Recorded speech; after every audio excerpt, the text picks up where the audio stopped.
Welcome to All Eyes on You, the talk show where I can't.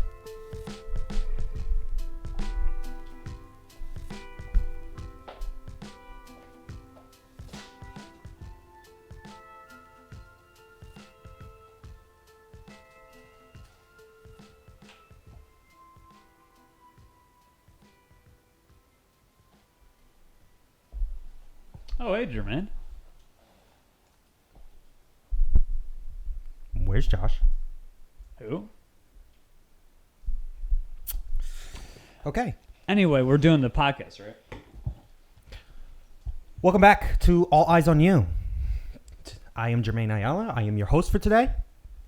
And this is... Dylan McGowan, again. Nice to see you again. I'm once again relinquished from the audio nest. We have freed him from his prison. So today we're going to do something nice, something fun, something Mr. McGowan. So we're going to talk about screenplays and theater. Or what they're more likely called, stage plays. Yes. But, we don't have to get to put the particulars. So, yes, I do theater. I just actually finished the show a few weeks ago. But it's mostly a community theater. I did a show called the 25th Annual Putnam County Spelling Bee. It, just rolls off the tongue. But It is a very fun show. Yeah. Not what you would expect. I got to experience it. And, our boy Dylan here has a voice of an angel. Oh. And he plays dads. Many dads. A whole concoction of dads. Yes. You never know which dad I'll be next. Yeah. What dad? He might be your dad next. Watch out. Watch out. You don't want no reputation from me. Well, I wanted to ask you, what got you into theater and what was your first play? All right. Well, here's the interesting thing. So the community theater I was just talking about, it's been around for about 20-ish years. I think they started in 01 or 02. Okay. And it used to be big family shows. So it's a community theater. They would get people that had families and kids and have a big ensemble cast. Okay. So the first show I did was Oliver, based off of Oliver Twist. Oh. What was your role in that? I was an actual child. I played an actual child on stage as an actual child. Nice. This is 2007? 2007? Okay. Yeah.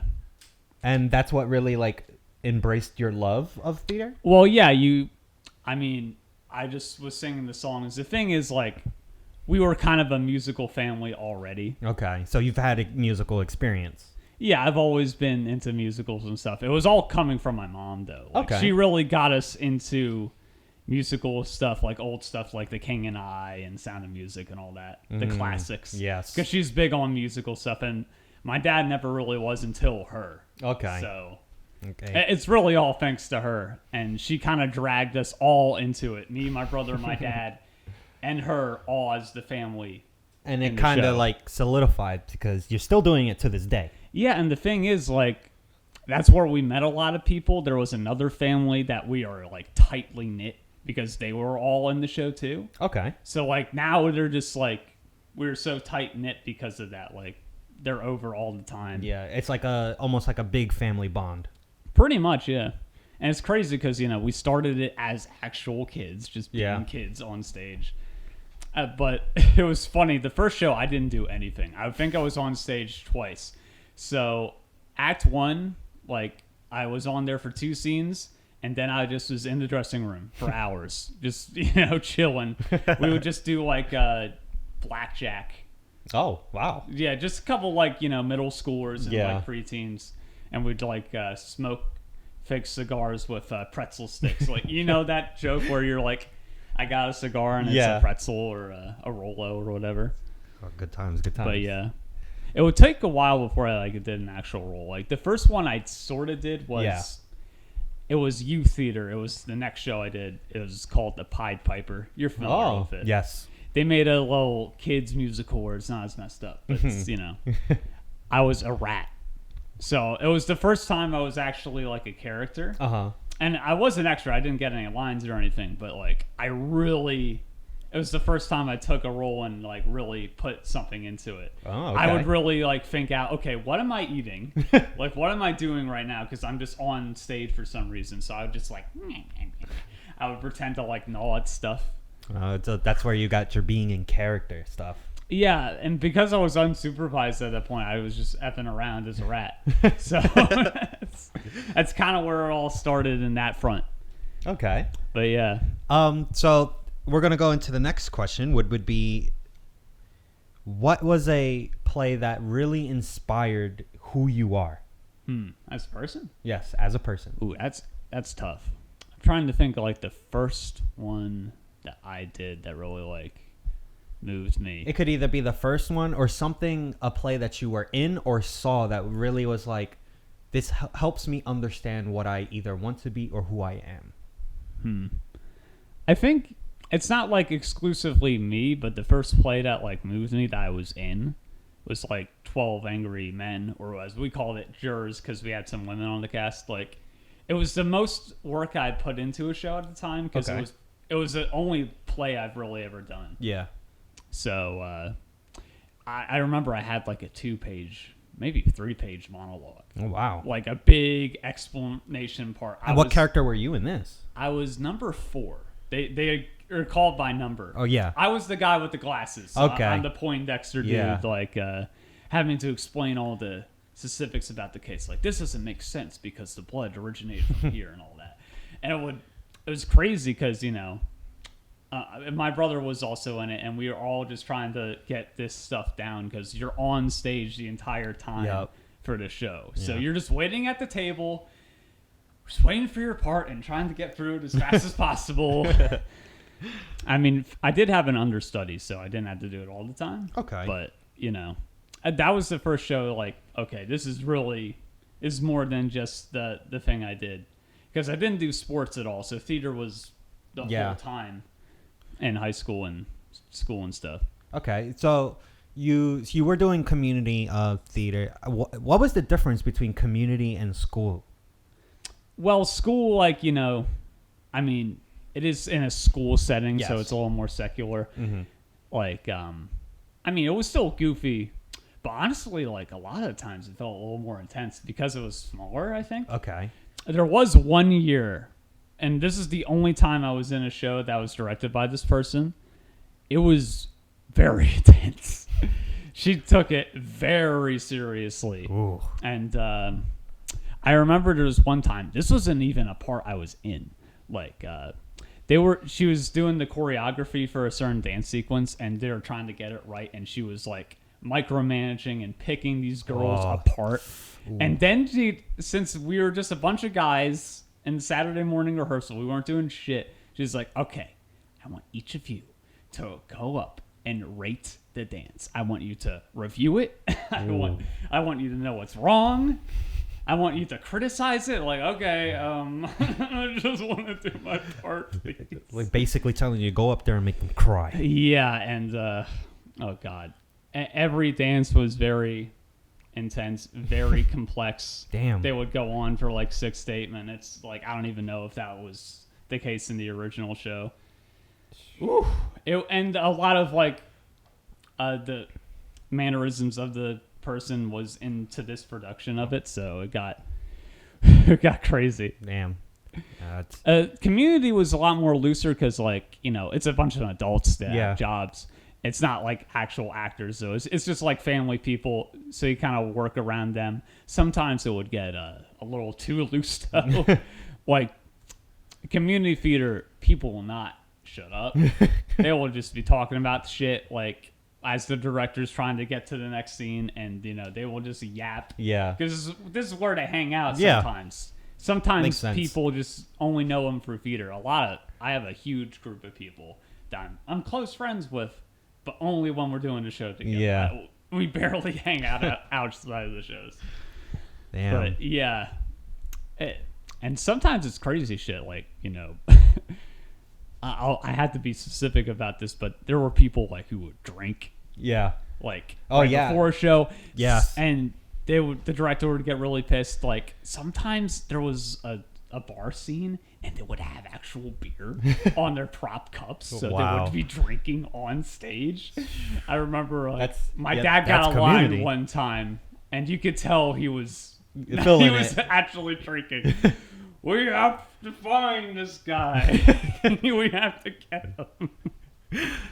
Man, so Community's a lot more loose, but I mean, we have a bigger stage. Mm-hmm. Like we have an actual like huge old stage, while the high school one is more modest. So it's two different worlds. But yeah, I definitely prefer the Community one. Yeah, I can tell you really enjoy like the more family-based, looser kind of environment. Now, at a certain point, that changed. Mm-hmm. I think it's because like we got older and like the shows that they were doing stopped needing to have kids in them. Okay, yeah. So they kind of transitions to shows where they couldn't really have actual children in the cast. So there were a lot of times where I would love to have done the show, but like I was either too young or like too old. I was in a weird middle age where I was also doing the high school shows. So a lot of the shows I would have wanted to be in, I couldn't for whatever reason. And I mean, there was one or two times where I would do a high school and a Community at the same time. Interesting. Yeah, so I kind of they would already know because it's usually the same director. Yeah. So it's like, okay, you're going to be late to this rehearsal because you're coming from the high school. Or, okay, I got to leave this one early. I got the other show tonight. It was pretty wild. Well, that's good that they were loose, like not too on you about it. Yeah, that's the thing. Like, there was a time where I would do 2 shows at a time. I can't imagine doing that anymore. I can only do like one show. I've been trying to branch out more, but like I know people that are doing like 2 shows at a time. Yeah. Like actively. There was one person in the show that we were just doing who was in another show, American in Paris, over in the next county. Wow. So they didn't get to start rehearsing with us in like 3 weeks in. Ooh. You know, we had like a little over a month with them to rehearse everything. I mean, they had a smallish part, but still, they had the whole song and everything. Yeah. So it was kind of crazy. It's like, we kept joking. It's like, I'll see you in 2 weeks because I won't be here. And even after his show was over, he would still say, I'll see you in 2 weeks. All right. Yeah. That's funny. I love that guy. Yeah. I think, one of the first plays that really got me like a love of theater was Little Shops of Horror. Yeah, you've mentioned this before. I've also been in a production of it. Yeah, I was that was actually my first theater production, and I was behind the scenes. I was doing lighting and sound. Now, how did that happen? Did someone coerce you because you needed a elective or whatever? No, I actually I didn't really have anything to do after school almost all the time. Yeah. So I just saw passing through the auditorium that they were looking for people for sound and lighting. And so I just was like, let me try it out. So when I went to go try it out, we did some equipment that we ran through the equipment and stuff like that. And I was like, I like this. I like setting things up. I like building it and stuff. And when we went to go do the play, I absolutely loved it. I loved being a part of lighting. I loved being I did get to work the light switch, the switchboard to change lights. I wasn't too good at it, but I enjoyed it. What I was really good at was setting up mics and giving people labs and stuff like that. And also spotlight. I was really good at spotlight. Yeah, it's funny you say that because like, I mean, I love all the people who do it, but like a lot of people in the high school were like either already in tech, so they just did it because they were doing it.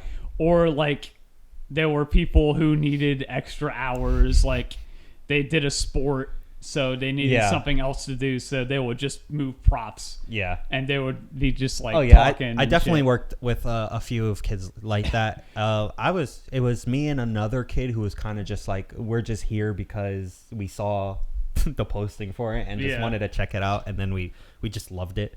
But yeah, that's how I got into theater. And interesting. There's a lot to theater that I have learned and it's very complex sometimes. Yeah. And like intricate.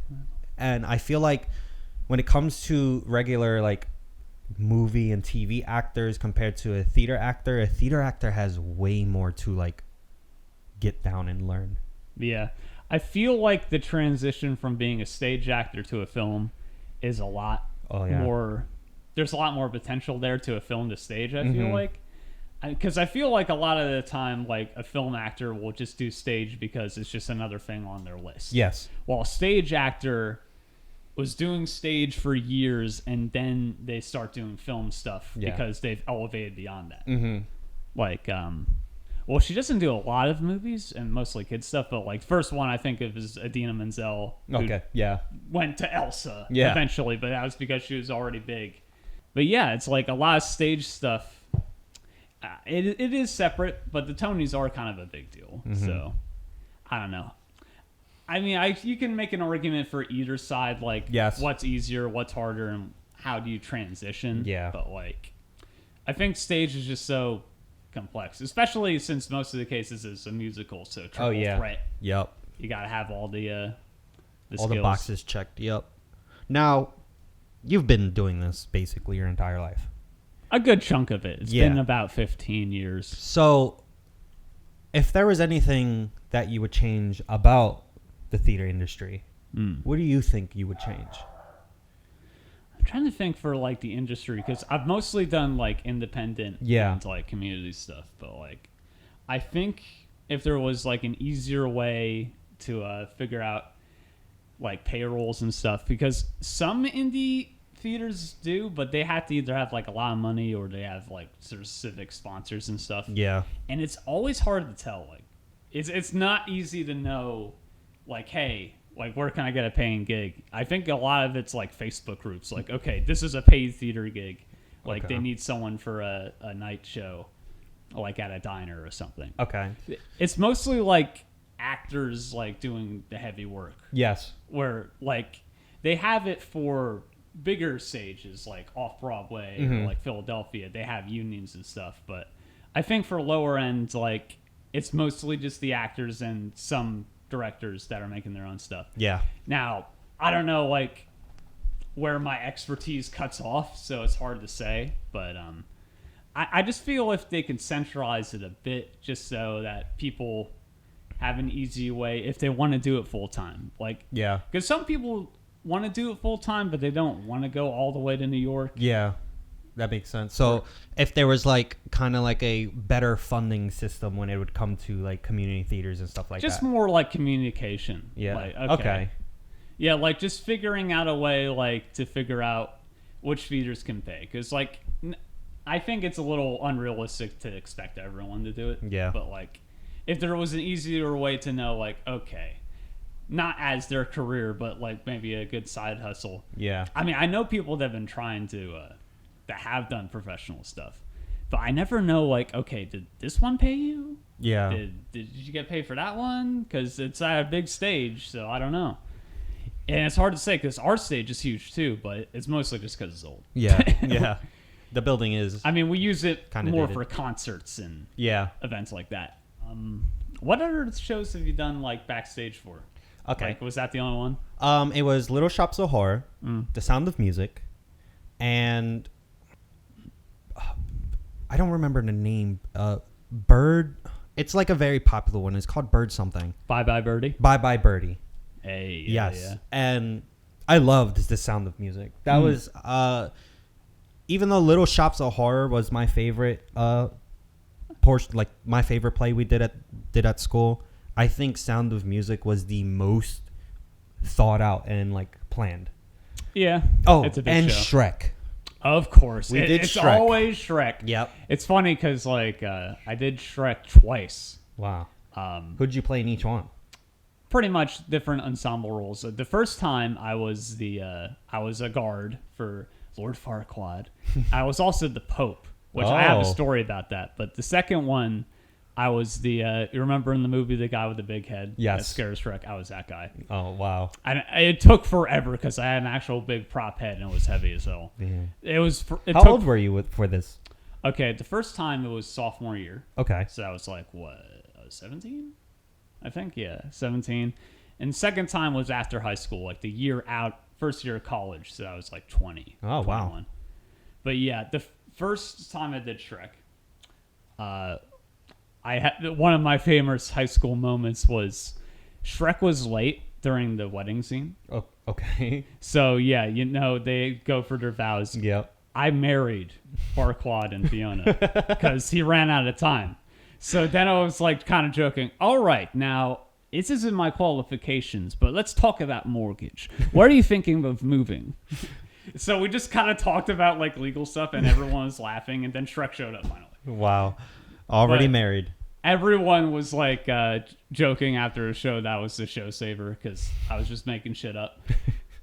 So yeah, that was one of my highlights. And the priest? Yeah, that was the priest. Okay. I had a foam priest hat and everything.